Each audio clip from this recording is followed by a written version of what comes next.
수요 성경 공부 오늘 40강 시작하겠습니다. 사도행전 공부 40강입니다. 바울이 1차, 2차, 3차 선교여행 다 마치고 예루살렘에 들어왔다가 체포당하는 그런 장면입니다. 앞에서 체포당했고 일촉즉발 위험한 순간에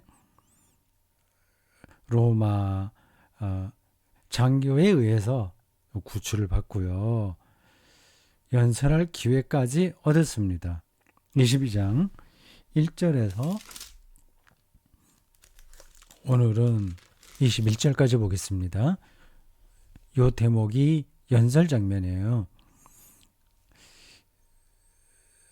제목은 바울의 변증 1이라고 했습니다. 앞으로 또 변증이 몇 번 더 나옵니다. 설교라고도 해도 되고 연설이라고 해도 돼요. 자기를 변증하는 겁니다. 자기를 변증하는 거이기도 하고 자기가 하는 일에 대한 변증이기도 하고 그리스도교에 대한 변증이기도 합니다.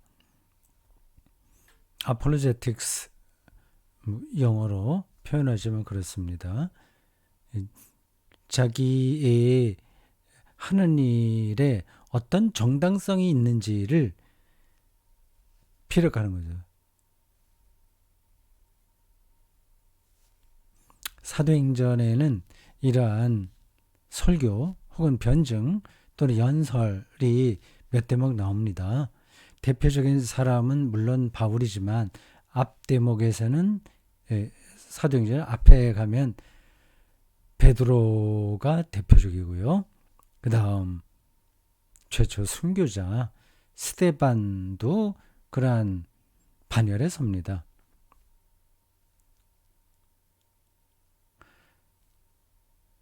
이 전체 내용은 여러분들이 아실 겁니다. 물론 이 변증 내용을 다 안다는 게 아니라 사도행전에서 바울이 어떤 역할을 했는지 또 진행 상황이 어떤지 그런 것들은 대충 아실 겁니다. 그래서 그러한 이야기는 뭐 제가 다시 반복할 필요도 없어요. 성경을 읽기만 하면 다 눈에 들어오는 거니까 그건 넘어갑니다. 물론 그러한 줄거리를 따라가면서 이걸 완전히 말을 하지 않은 건 아니고요. 앞에서도 1차, 2차, 3차 선교여행 하고 그 전에도 사도행전이 말하고 있는 초기 그리스도교의 연대기를 어느 정도는 했습니다. 근데 그 서사, 연대기 그게 제가 공부의 주 목표로 하는 건 아닙니다. 그 내용이 어떤 의미가 있는지를 좀 풀어내는 거죠. 그 푸는 그 방법도 뭐 여러 가지가 있습니다. 우리 일반 그리스도인들에게 가장 익숙한 거는 소위 큐티라고 합니다. 성서 텍스트를 읽고 중요한 구절이 자기에게 어떤 의미가 있는지를 찾는 거죠. 주로 이러한 성경 공부는 적용 중심이라고 합니다. 적용. 말씀이 나에게 어떻게 적용되는가 하는 거죠. 뭐 그런 공부도 필요하긴 합니다. 근데 적용도 중요하긴 하겠지만 일단 그 성서 텍스트가 뭐를 얘기하는지를 정확하게 아는 게 사실은 더 중요합니다. 저는 지금 말씀드리는 그 텍스트의 세계가 뭐냐 하는 것을 찾아가 보자. 그게 제 공부의 그 핵심이라고 할 수 있습니다. 1절부터 21절까지입니다.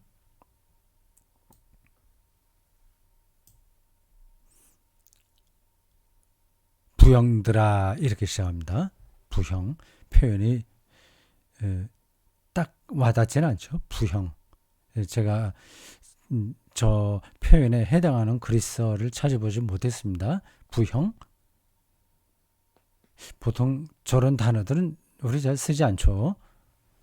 부형이라. 아버지 부자의 형 할 때 형인데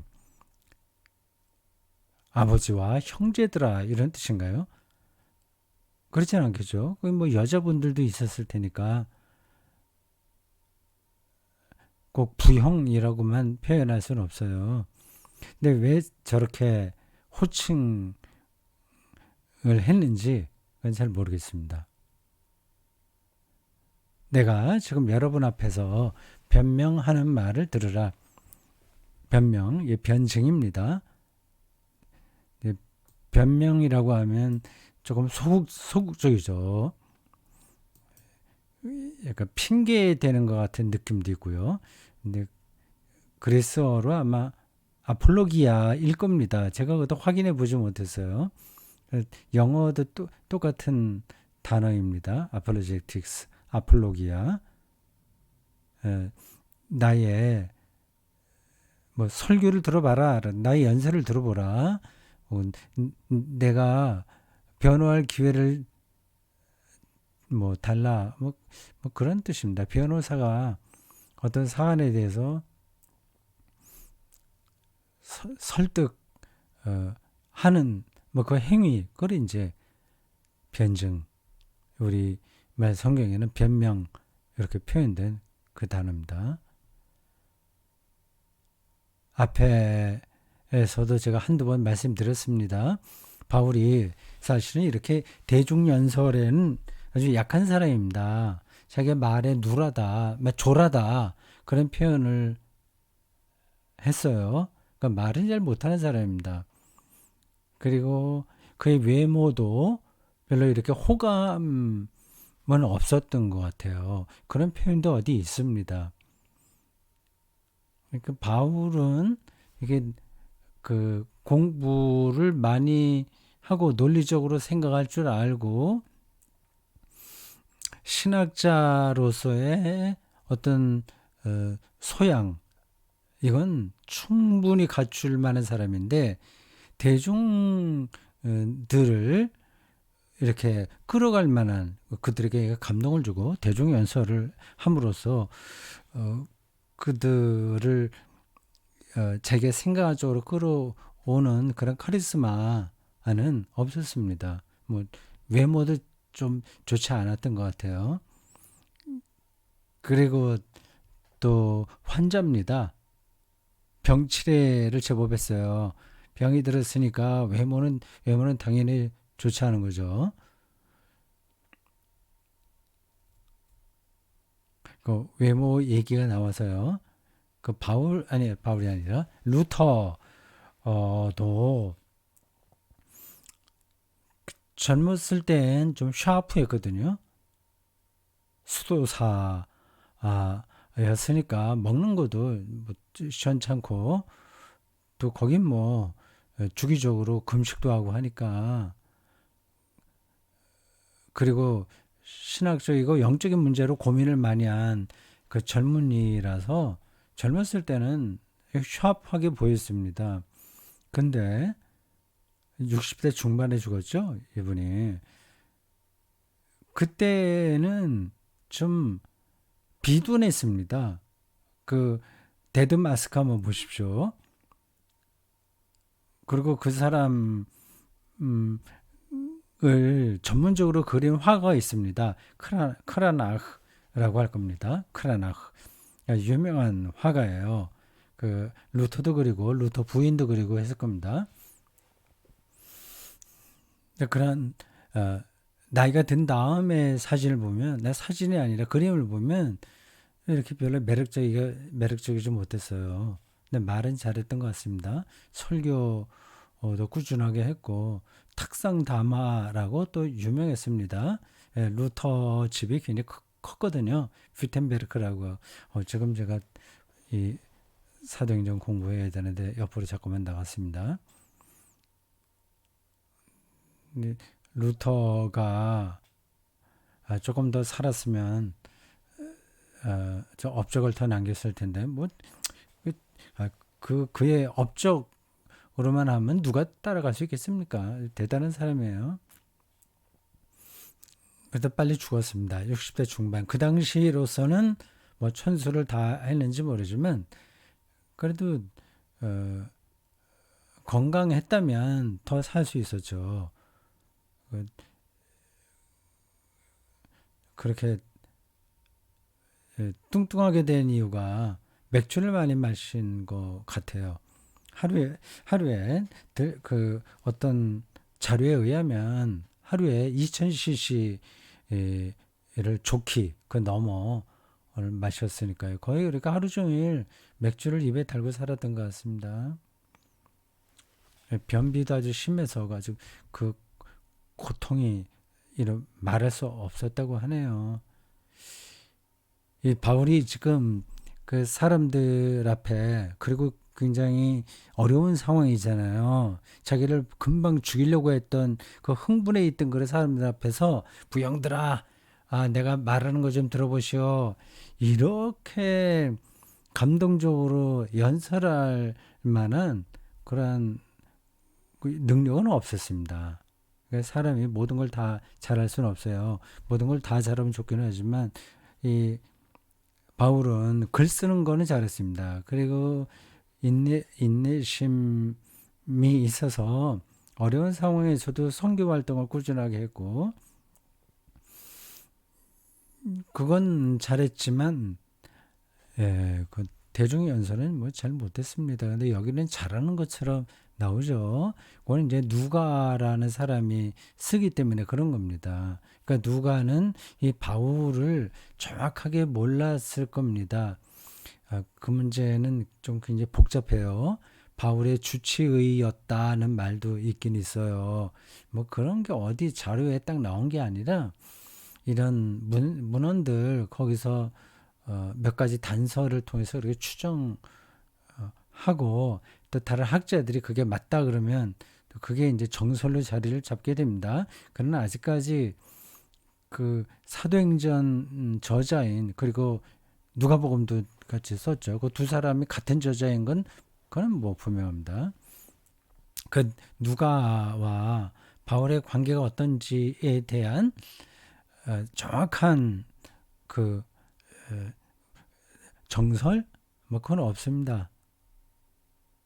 이 누가가 이 바울의 직접 제자일지 아니면 한 세대 뒤의 제자일지 뭐 그건 정확하게 모르겠는데 그 바울을 중심으로 한 이방인 그리스도 교회의 아주 중심적 인물이었던 것만은 분명합니다. 그 이방인 그리스도 교회의 태도인 바울을 이제 예루살렘 교회와 잘 연결시켜서 변호하려는 그러한 목적으로 이 사도행전을 기록하는 겁니다. 그러니까 이 바울이 정말 연설을 잘했는지 안 했는지 그런 거는 누가가 잘 모르고 또 사실 그건 중요하진 않습니다. 이 연설 내용도 이 바울이 직접 그렇게 했다기보다 바울이 어떤 인물인지를 알고 있었던 이 누가의 창작이라고 할 수 있겠죠. 창작이라고 해서 아예 없는 말을 끌어들여 왔다는 건 아니고요. 그 초기 그리스도교에 전승된 그 구전됐거나 문서로 됐거나 전승된 것들을 바탕으로 놓고 그리고 자기의 글쓰기의 방향에 따라서 이런 식으로 끌어간 겁니다. 2절 그들이 그 히브리 말로 말함을 듣고 더욱 조용한지라. 우리 앞 시간에 말씀드렸죠. 여기서 히브리 말이라고 하는 건 구약 성경 언어인 히브리어를 가리키는 게 아니에요. 히브리어는 이미 사어예요. 유대인들이 히브리어를 쓰지 않았습니다. 히브리어는 그 율법학자나 예루살렘 그 성전에서 활동하던 제사장들 그 중에서도 학문적으로 준비가 된 그런 사람들만 알고 있었던 거죠. 일종 고어죠, 고. 죽은 언어로서 그런 겁니다. 히브리 말이란 건 아람어라는 뜻이에요. 실제로 아람어입니다. 히브리 사람들이 지금 쓰는 단어는 아람어예요. 자기를 그렇게 지금 소개합니다. 3절부터. 유대인으로 다소에서 태어나고, 이 다소는 그 유대 지역이 아닙니다. 또 북쪽으로 더 올라가요. 지금의 이라크인가 시리아인가, 시리아 지금 되겠죠. 로마의 직할 도시였다고 합니다. 그러니까 저기서 태어나는 사람들은 자동적으로 로마 시민권이 주어집니다. 태어났고, 이 성에서 이거 예루살렘 성을 얘기하는 거예요. 지금 이 소동이 일어난 곳이 예루살렘입니다. 이 예루살렘 성에서 자라 다소에서 태어났지만 예루살렘에서 자랐다는 얘기로 들리지 않습니까? 이제 강의한 나중에 우리가 한번 볼 수 있을지, 아니면 여러분들이 보면 되겠는데, 그 바울이 예루살렘에서 자랐다는 근거는 없습니다.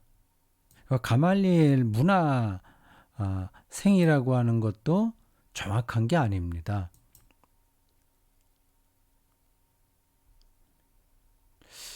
내가 가말리엘은 그 당시 가장 유명한 유대인 학자거든요. 근데 요 대목에서 가말리엘의 문화였다, 그 제자였다는 뜻이죠. 요 것에 근거해서 우리는 늘 머릿속에 가말리엘의 제자다, 가말리엘 문화생이다, 이렇게 알고 있습니다. 바울이 직접 쓴 편지 어디에 혹시 이게 나올까요? 제가 그것도 확인을 못 해봤습니다. 나올 수도 있을 것 같기도 아닐까 하고, 만약에 나온다면 가말리엘 문화생 맞죠. 근데 제가 쓴 그 강의안에는 뭐 그거 아니다 이렇게 되어 있습니다. 그 당시 요 강의안을 쓸 때가 벌써 아주 오래됐거든요. 정말 오래됐네요. 그때가 언제입니까? 하양 촌호 아파트에서 대구 성서 아카데미 운동을 시작할 초기예요. 촌호 아파트라고 아주 작은, 한 20평도 되지 않는, 그 정도 될까? 아주 작은 그 아파트를 하나 빌렸습니다. 물론 우리 집은 따로 있고요. 그 같은 하양에서 촌호 아파트 201호인가 어딘가, 거기서 이제 일주일에 한 번씩 인문학적 성서일기 공부하고, 또 목사들 모임으로 설교 공부하고, 이렇게 초기에 저 사도행전을 공부했습니다. 근데 그때 제가 조사한 바로는 가말리엘 문화생이라고 하는 근거는 없었습니다. 율법의 엄한 교육을 받았고, 그러니까 누가는 지금 이 바울을 가능한 대로 유대교와 그래 척진 사람이 아니다라고 하는 것을 강조하려는 거예요. 율법의 엄한 교훈을 받았고, 뭐 그건 바울도 직접 얘기합니다. 하나님께 대하여 열심히 있는 자라. 하나님의 열심이라고 하는 책을 우리나라 어떤 목사님이 쓰셨는데, 박영선 목사님이신가? 그분이 요 구절에서 그 책 제목을 따왔는지 모르겠네요. 하나님에 대해 열심이었다. 4절, 내가 이 도를 박해하여, 이 그리스도교를 도라고 표현했네요. 도, 도가 도, 비상도 그런 표현이죠. 도를 도라고 하면 이미 도가 아니다.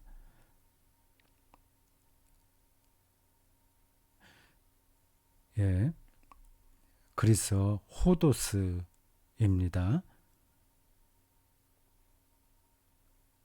박해하여 사람을 죽이기까지. 그리스도교를 왜 도라고 여기서 이제 붙였을까요? 예, 굉장히 철학적인 단어잖아요. 도 하면.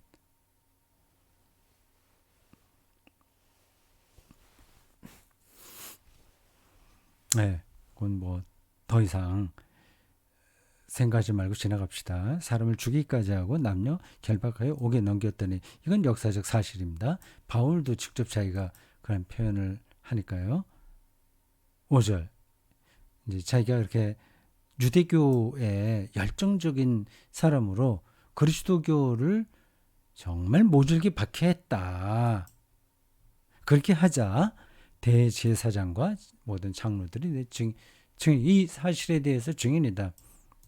네. 지금 유대교를 그 바울이 굳이 나쁘게 생각한 게 아니다. 그걸 말하는 겁니다. 그러면서 더 정확하게는 그리스도교와의 관계를 복원하고 싶어 했을 거예요. 이 누가가. 지금 우리가 이 대목에서 약간 혼란스러운 게 이겁니다. 유대교라고 얘기할 때 그 대상이 정말 그 유대교인지 아니면 기독교인지 이게 좀 헷갈립니다. 정확하지가 않아요. 누가가 그거를 구분해서 사용한 건지 아예 구분하지 않은 건지 그것도 확실하게 모르겠습니다. 여기에는 다음과 같은 그 당시의 속사정이 숨어 있습니다. 제가 다른 때에도 사도행전 앞부분에서 이야기했을 겁니다. 유대교와 기독교가 그렇게 딱 구분되지 않았습니다. 상당히 오랫동안이요.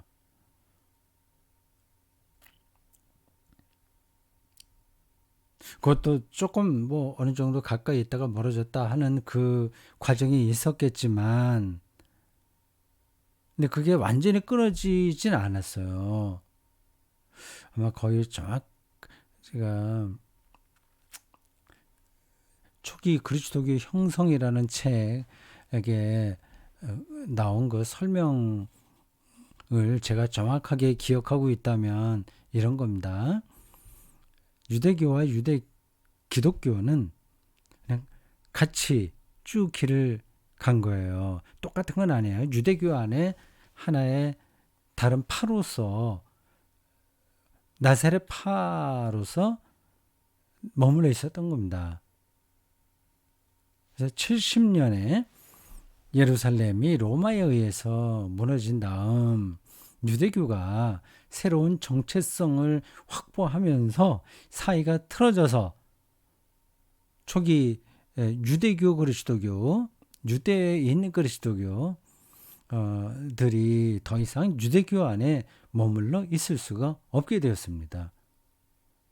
유대교가 쫓아낸 거죠.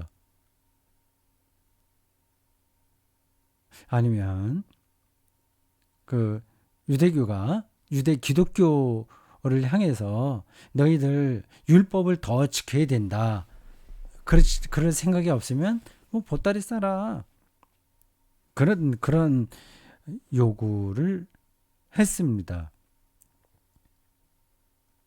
결국 고민하다가 유대 기독교가 이제 나오게 되는 거죠. 하여튼 지금 이제 언제까지 어떤 일이 어떻게 돼서 유대 기독교가, 거긴 또 다른 이방인 기독교도 있고 또 중간에 잠깐 나타났던 헬라파 기독교도 있고 하는데 굉장히 좀 복잡해요.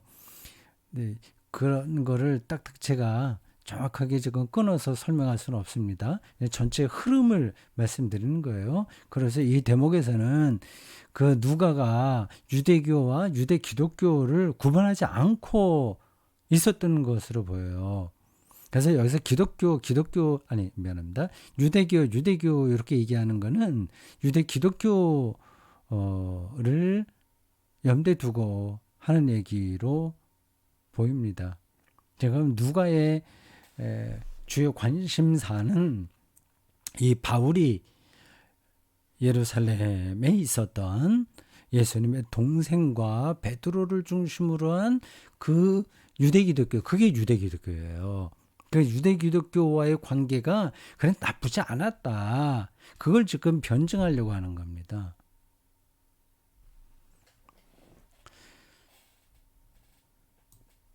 자, 이제 담메색으로 이제 가다가 어떤 걸 경험하잖아요. 그 큰 빛이 나를 둘렀다. 오정쯤 될 때 이 이야기 담메색 도상에서의 회심 그런 사건입니다. 지금 이것도 제 머릿속에 아주 100% 명확하게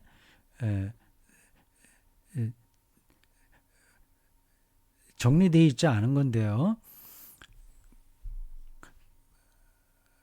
아이고 지나가야 되겠습니다. 이 다메섹 이 사건이 바울이 쓴 직접 편지 이게 중요하거든요. 바울이 어떤 사람이었는지를 알려면 요 사도행전은 색 한 달에 썼어요. 시간이 많이 지난 다음에 바울의 생각이 어떻고 그리고 그의 연대기가 어떤지를 정확하게 알려면 사실은 바울의 편지를 읽어야 돼요. 근데 바울의 직접 쓴 편지니까 그게 프라이머리 썼어요. 근데 그게 거기에는 이제 바울의 연대기가 또 나오지 않아요. 그러니까 그걸 두 가지를 같이 연결시키면서 사도행전과 바울의 편지들을 같이 연결시켜서 바울의 역사적인 그 흔적, 그거를 복원해야 됩니다. 그건 뭐 100% 정확하게 복원할 수는 없어요. 다메섹 도상에서의 회심 이야기입니다. 회심했다는 건 분명하거든요. 그 이야기는 바울도 다른 편지에서도 했습니다. 그리스도인들을 받게 하다가 내가 주님을 만나서 어떻게 됐다. 그런 얘기죠.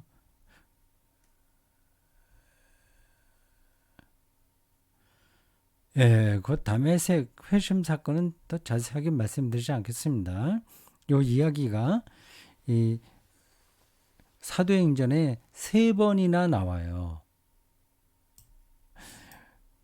이게 중요해서 누가가 볼 때 중요하기 때문에 이렇게 반복한 것 같습니다. 9장에서는 그냥 바울이 어떻게 직접 현재 벌어진 일을 쓰고 지금 여기서는 변증하면서 그때 있었던 일을 또 쓰고 조금 더 지나가면 몇 장인가 거기에서는 또 그때도 이제 설교할 때죠. 그 이야기를 또 합니다. 3번이나 이 이야기를 하는데 약간씩 달라요.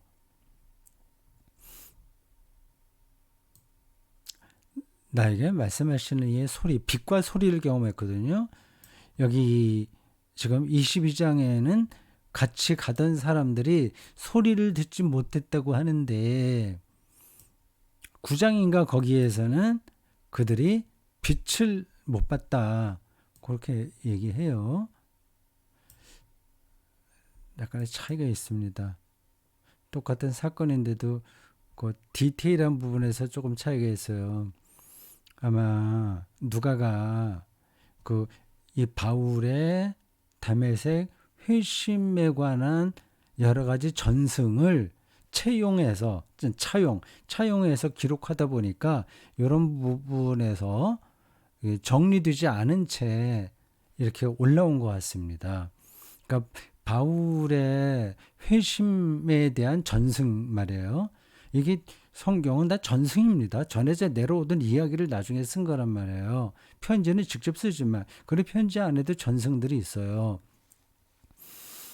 그러니까 바울에 대한 이야기는 그렇게 명확하게 그 사람이 언제 어디 가서 무엇을 어떻게 했다고 하는 게 이렇게 정설로 남아있는 게 없었겠죠. 그래서 담에색 사건 이렇게 중요한 것도 어떤 전성에서는 같이 가던 일행들이 소리는 못 들었고 빛만 봤다고 하고, 또 어떤 데서는 소리만 듣고 빛을 못 봤다. 그렇게 되어 있는 것 같습니다. 서로 다른 전승들이 이렇게 쭉 내려왔던 것 같아요. 그걸 누가가 여기서 차용해서 글을 엮다가 보니까 같은 사도행전 아닌데도 안에서도 이렇게 조금씩 차이가 있는 것 같습니다. 뭐 별로 그건 중요한 거 아니에요. 글이라고 하는 건 늘 그렇습니다. 그러니까 그 문자 거기에 그 문자를 절대화하면 왜 저기 왜 9장과 여기 22장에서는 똑같은 이야기가 서로 다르지? 이렇게 얘기할 수 있는데 그건 중요하지 않은 겁니다. 누가가 이 글을 통해서 말하려고 하는 핵심이 뭐냐, 그걸 붙드는 게 가장 중요해요. 아나니아 만난 이야기 있고요. 그건 여러분들 쭉 보시면 됩니다. 아나니아가 이 바울을 잘 끌어주죠. 예.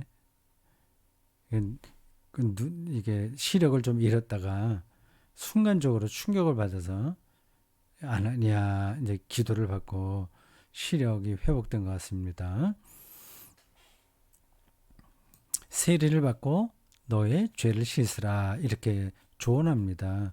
요게 이제 그리스도교 당시의 핵심 메시지죠.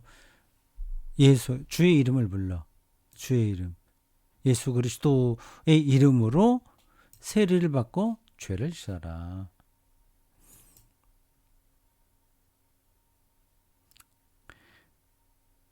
예수 그리스도의 이름으로 세례를 받는다는 말은 그와 같이 죽고 그와 같이 산다는 뜻이에요.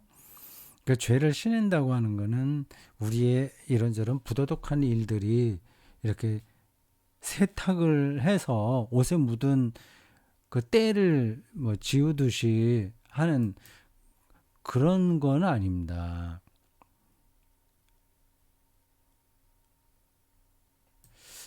그걸 설명하기 쉽지 않네요. 그게 아닌 거라고 말하기도 좀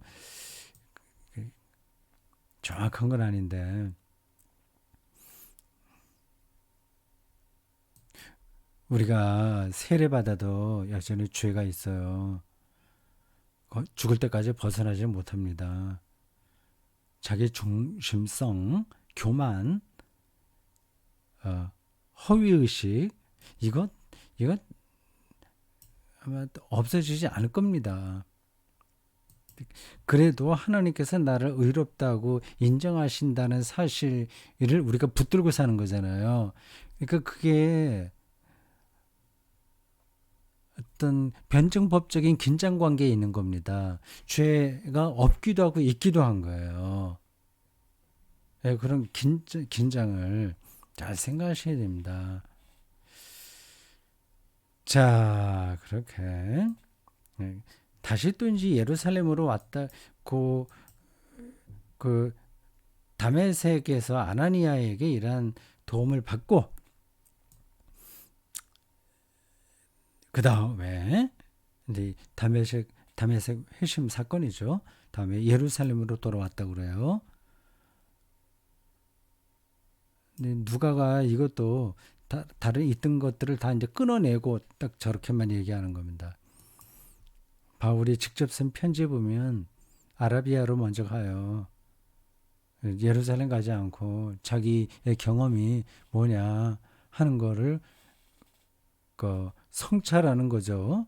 그런 과정으로 아라비아에 갔다가 다시 다메섹으로 걷고 거기 몇 년 있다가 그 다음에 이제 예루살렘에 가요. 근데 여기서는 다메섹 도상에서의 사건 다음에 예루살렘으로 직접 가는 것 같이 말하고 있는데, 지금 뭐 누가의 관심은 이 바울과 예루살렘 교회하고의 관계 회복입니다. 그래서 다른 거는 다 생략해버리고 건너뛰어서 이렇게 말하고 있는 거죠. 네, 예루살렘에 돌아왔고 특별히 성전에서 기도할 때 뭐 황홀한 중에 어떤 경험을 했다고 해요. 이런 것들은 바울의 직접 편지에는 나오지 않습니다. 또 주님께서 이렇게 저렇게 이 바울을 성전에서 만나셔서 말씀하시는 이야기가 쭉 나와요. 스테반 이야기도 나오고 마지막 21절 요게 이 바울의 마지막 설교 내용입니다. 내가 너를 멀리 이방인에게로 보내리라.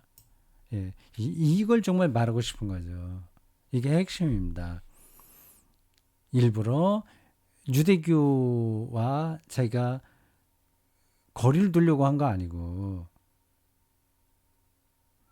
근데 주님께서 그렇게 말씀하셔서 그분에게 내가 명령을 듣고 이방인의 사도가 되었다. 그 얘기를 하는 겁니다.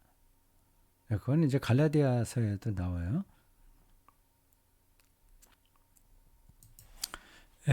이 본문만 이야기하다가 시간이 제법 갔죠. 뭐 충분하게 우리가 본 것 같고, 강의안 잠깐 보겠습니다. 강의안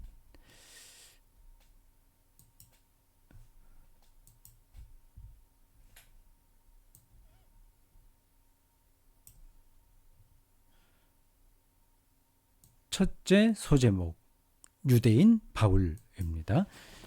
앞에서 성경 본문을 설명하면서 말씀드렸듯이 여기서는 바울이 유대교에 정말 열심히 있는 대단한 사람이다라는 사실이 강조되고 있습니다. 쭉 그 이야기를 이 강의 안에서 설명했습니다. 두 번째 소제목 바울의 회심입니다. 요 이야기가 3번 나온다고 앞에서 말씀드렸죠. 여기 좀 정확하게 장수가 나옵니다. 9장, 22장, 26장입니다. 9장은 3인칭으로 다루고 있고요. 뭐 바울이 어떻게 돼서 어떠고 그가 어떻게 하고 뭐 그렇게. 22장과 26장은 1인칭으로 나옵니다. 내가 어떻게 했다. 똑같은 이야기를 이렇게 3번이나 같은 사도행전 안에 쓴다는 것은 자연스럽지는 않죠. 조금 읽어보겠습니다. 만약 사도행전이 바울의 연대기를 다룬 단순한 역사책이라고 한다면 이런 일은 일어날 수 없으며 이런 방식으로 글을 쓴 사람이라면 삼류저술가일 것이다. 누가는 의도적으로 이렇게 반복했다. 그 의도는 글쓰기의 의도죠. 사도행전 독자들이 처한 삶의 자리에서 밝혀질 수 있는데 지금 우리는 그걸 정확하게 파악하기는 힘들다. 거칠게라도 설명한다면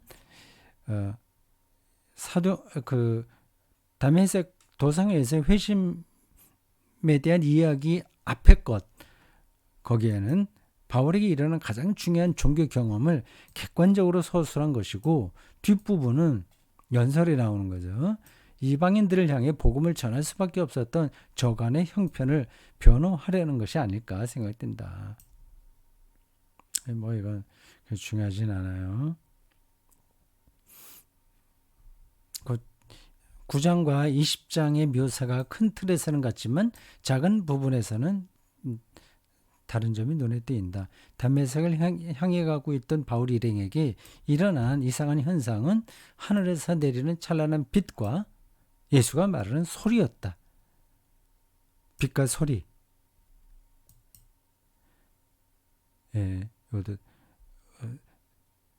성령 오순절 성령 임재 때에도 이러한 현상이 나타나죠. 그러니까 특별한 종교 경험을 그 고대인들은 빛과 소리, 뭐 불로도 나오고 바람 소리 뭐 이런 그렇게 묘사했습니다. 바울은 이 빛과 소리를 모두 인식했지만 일행은 달랐다.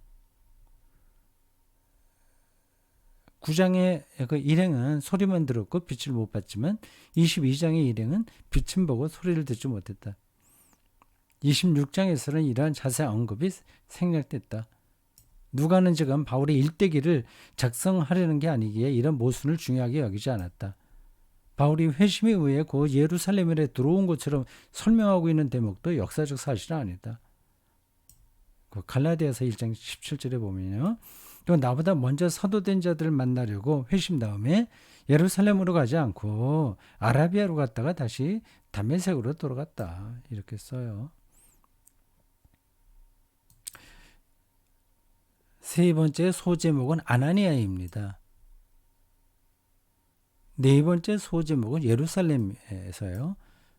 그 갈라디아 사화가 달리 사도 행전에는 다메섹 사건 이후 곧 예루살렘으로 온 것처럼 나오죠. 황홀한 경험을 했습니다.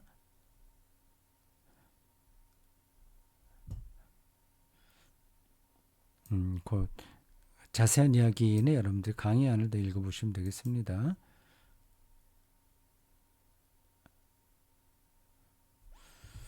그 성전과 연관해서 마지막 단락에서 이렇게 설명했습니다. 이것만 읽고 마치겠습니다. 바울이 죽다 살아날 정도로 위기에 처한 것은 성전을 모독했기 때문인데 이 바울이 지금 체포되는 장면이 그 앞에서 그 이방인을 성전에 데리고 들어갔다? 뭐 그런 거 특집 잡은 거 아니에요? 그는 이 변증에서 그것에 대해서 설명하지 않고 다메섹 이야기를 다뤘다. 그 이유는 누가가 사도행전을 집필할 때에는 이미 성전이 파괴된 이후라서 성전 모독 문제가 그렇게 심각하지 않았기 때문이다. 성전 파괴 이전과 이후라는 전혀 다른 상황에서 기독교와 유대교의 관계를 설정하려는 누가의 해석학적 긴장이 바울의 연설에 담겨 있다. 지금 누가의 관심은 이방인 기독교 공동체가 유대교로부터 인정받아야 한다는 사실에 놓여 있었기 때문에 더 정확하게는 유대 기독교와의 관계를 회복해야만 했기 때문에 그는 유대교와 기독교 공동체가 크게 다르지 않다는 점을 강조하려는 것이다. 그런데 실제 역사에서는 그의 기대와 달리 기독교와 유대교가 갈라설 수밖에 없었다. 어쩌면 누가는 바울에 의해서 토대가 잡힌 기독교 공동체가 이건 이방인 기독교 공동체죠. 유대교와 근본적으로 단절될 수밖에 없었다는 사실을 충분하게 파악하지 못했는지도 모른다. 여기까지만 보면 되겠습니다. 기도하겠습니다. 하나님, 오늘 저희들 2022년 11월 마지막 날 이렇게 사도행전 22장 한 대목을 같이 읽고 공부했습니다. 또 12월이 옵니다. 겨울이 시작합니다. 우리 모두에게 이 대림절과 성탄절의 절기를 영적으로 풍요롭게 지날 수 있도록 우리 이끌어 주십시오. 예수 그리스도의 이름으로 기도합니다. 아멘.